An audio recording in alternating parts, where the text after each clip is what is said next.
तर आज मी तुम्हाला सांगून देतो की मी कुठं राहतो आणि शाळेत गेलो एवढी काय मोठी भांडणं झाली त्याच्यामुळे मला पळून यावं लागलं. चला व्हिडिओ मध्ये पुढे सांगतो. तर कसं आहे पब्लिक, आज प्रज्वल आणायला शाळेत चाललो पण इतकं वार वावून सुटलं वो डायरेक्ट मला थांबून घ्यावं लागलं. 2 मिनिटं थांबायच्या नाद मोकार पाऊस लागला भाऊ. तुमच्यासोबत कधी असं होईल का नाही कमेंट मध्ये मला सांगा बरं. मग काय थोडा पाऊस कमी झाला आणि लगेच निघालो.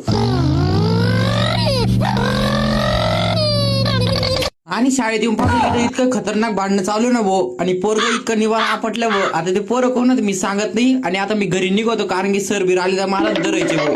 काय डायरेक्ट घरी पळून गेलो. आता जाऊ तुम्हाला नाही वाट पाहायला लागली. आता सांगून देतो मी कुठं राहतो. तर आता तुम्ही शिर्डील जर आले ना एअरपोर्ट रोड आहे बरं का. डायरेक्ट एअरपोर्ट रोड डायरेक्ट मध्ये भागी यायचं चौकात. कुठं नांदुरकी चौकात. या बा चौक आहे डायरेक्ट या रोडनी डायरेक्ट सरळ यायचं नाही का. इथून सरळ आलं का आमचं गाव आहे नांदुरकी खुर्द. डायरेक्ट सरळ येत राहायचं. फक्त मंदिर दिसलं का तिकडून समजायचं आलं भाऊ आपलं घर. आता या मंदिरावर मी तर लई व्हिडिओ टाकेले तुम्हाला माहितच आहे त्या मंदिरापासून किती लांब आहे माघर. मग काय डायरेक्ट यायचं घरी. तुम्हाला जर आपल्याला भेटायला यायचं असं डायरेक्ट मेसेज करायचं बरं का. मग काय पब्लिक कधी येते भेटायला कमेंट मध्ये सांगा बरं टपकन.